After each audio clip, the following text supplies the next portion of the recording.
Avant de commencer la vidéo, dans ce premier épisode de l'affiche, on va parler de comment débuter dans le resell, comment développer ses compétences dans le resell.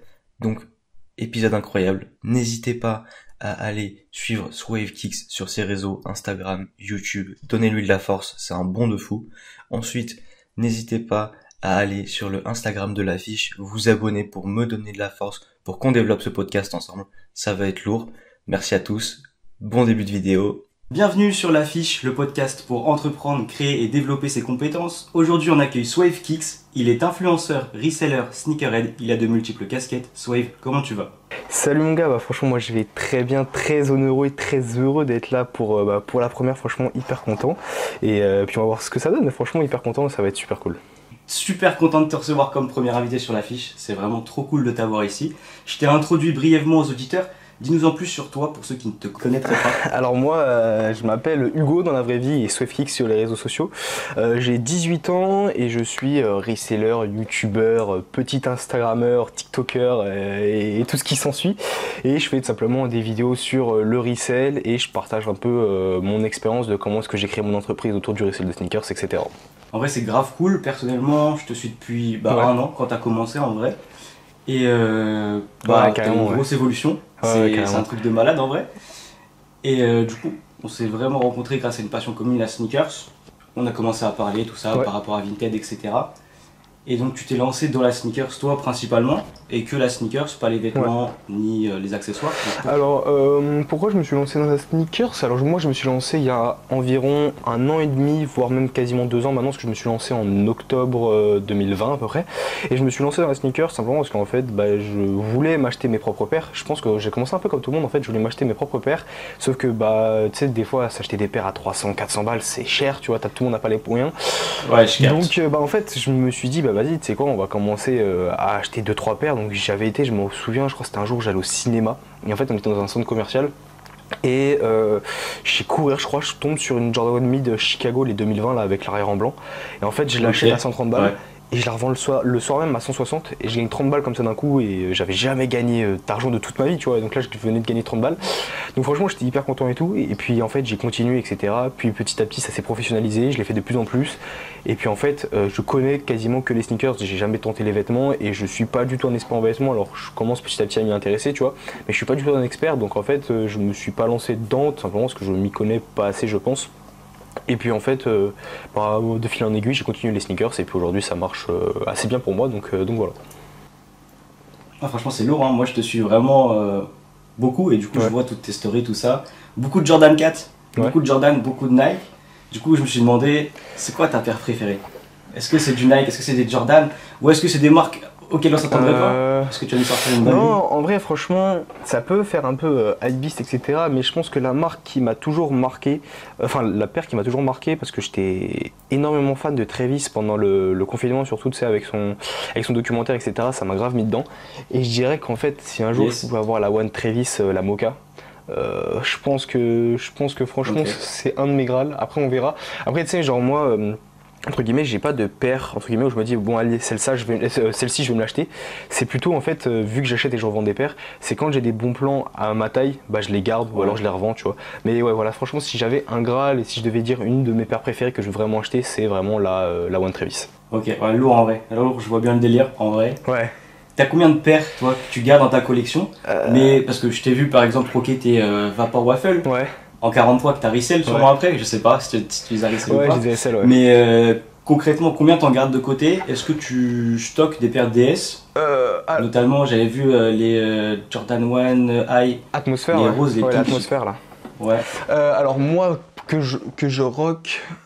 Ouais, alors les atmosphères, je les stocke. J'en ai 8, mais il y en a 5 qui sont à ma copine. Parce que je la fais aussi faire des petits investissements comme ça. Alors pour l'instant, c'est un peu une galère, elle a pas trop monté, mais on verra ce que ça donne vers cet été.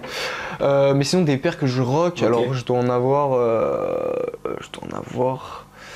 J'ai 3 One, 3 4, donc ça fait 6, 2, 3, 8, une Dunk, ouais, je dois avoir une douzaine de paires. Et dans cette collection, c'est laquelle t'as préférée? C'est laquelle, franchement, tu te dis celle-là, je vais la rocker jusqu'à la fin. Genre vraiment, mes doigts de pied ils vont dépasser de la paire à la fin, je vais la rock, celle-là, c'est sûr. Alors quelle est ma préférée? C'est compliqué de dire. Je pense qu'actuellement celle que je mets le plus c'est la Jordan 3 Mocha. Je la kiffe de fou, franchement je l'aime trop, je la mets hyper souvent.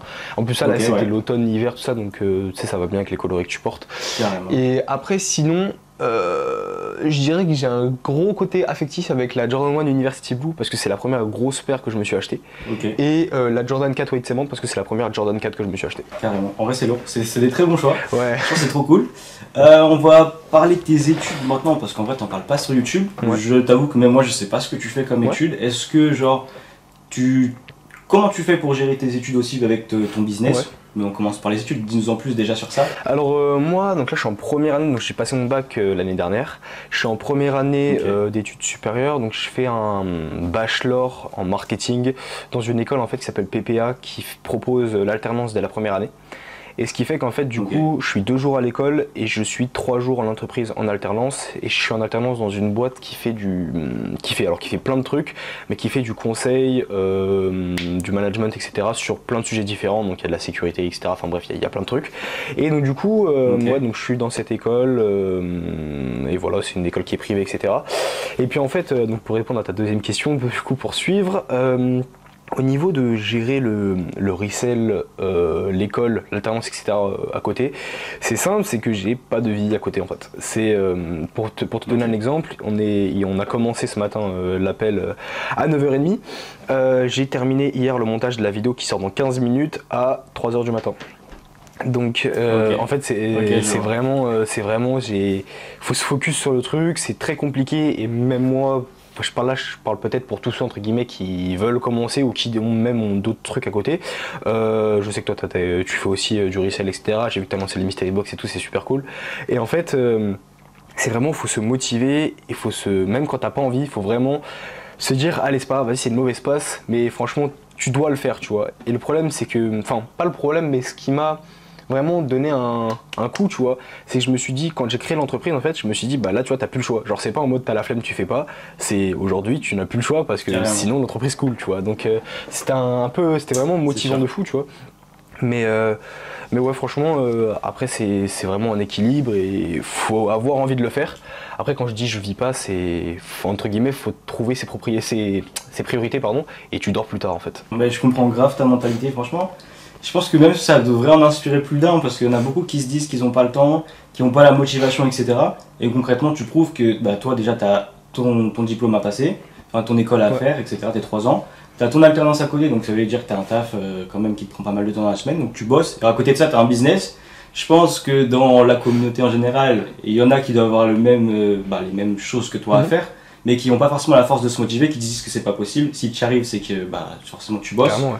Donc je pense que les gens doivent juste se dire si je bosse plus, potentiellement je peux y arriver. Ouais, ok. Et si tu n'y arrives pas, mais tu te libères du temps, comme toi tu dis. Au final, tu passes vraiment beaucoup de temps sur ton business, sur ce que tu fais, et tu mets des choses de côté, peut-être de la vie perso, des activités que tu pourrais faire, des sorties, etc. Mais parce que maintenant tu dis je focus business, et après, bah concrètement, peut-être que tu seras plus libre. Si ton business il pète, si ton business il marche bien et tout, carrément après tu auras une rente tous les mois et tu seras beaucoup plus libre pour faire ce que tu veux quand les gens seront coincés au travail, entre guillemets. Je sais pas si tu penses comme ça, mais. C'est exactement ma vision. Et si cette mentalité, je pense qu'elle vient vraiment de l'un de mes mentors qui est, de toute façon c'était la question d'après, mais c'était Rare Kicks, simplement, qui est un reseller de sneakers aux États-Unis qui fait quasiment que des paires portées et qui lui, entre guillemets, dans ses vidéos, a toujours prôné le laisse-les s'amuser, mange ton pain noir, entre guillemets, travaille, fais les trucs dans l'ombre et un jour ça pètera pour toi si jamais tu y mets le cœur, tu travailles vraiment comme il faut, il n'y a aucune raison que ça pète pas. Et ce jour-là, eux mangeront leur pain noir et toi tu t'amuseras. Et franchement, c'est vraiment cette mentalité-là que je me suis donnée. Alors aujourd'hui, je me permets un peu plus de sortir, etc. Mais au début, quand je commençais, je sortais pas, je bouffais pas dehors, j'avais pas de dépenses inutiles. C'est vraiment parce que tout ce que je gagnais, je le réinvestissais parce qu'il fallait pas que je dépense mon argent, tu vois. Donc c'est vraiment quelque chose qui est important pour moi. Et comme tu le disais, on a toujours un moyen de trouver du temps pour faire ce qu'on a envie de faire. C'est juste qu'il faut pas se trouver des excuses. Par exemple, tu peux prendre du temps sur quand tu glandes, tu peux prendre du temps sur ton sommeil, c'est dur à faire mais tu peux le faire.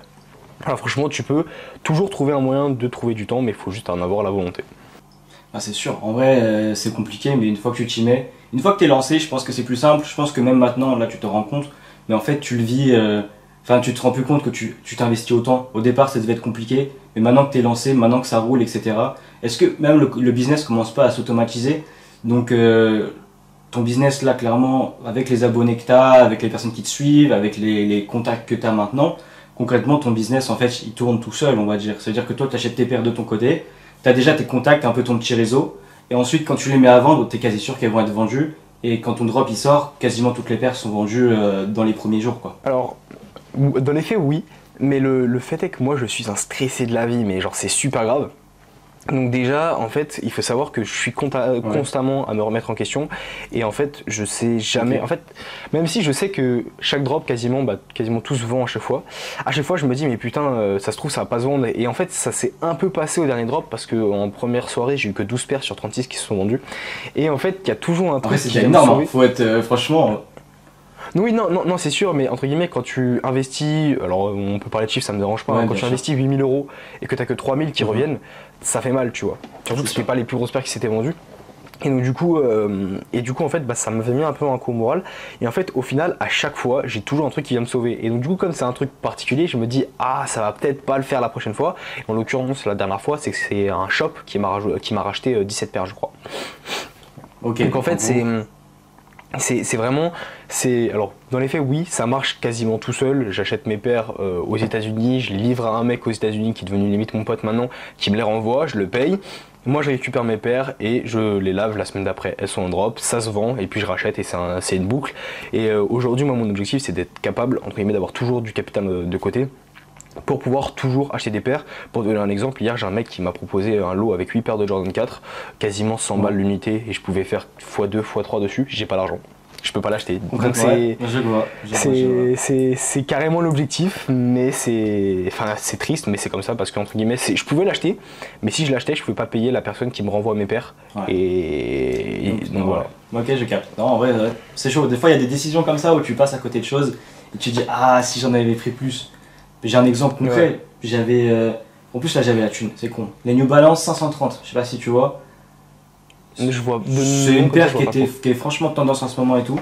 Et en fait, je sais Ok. pas ce qui s'est passé sur une vente privée, elles sont passées à 30 balles au lieu de 90 balles.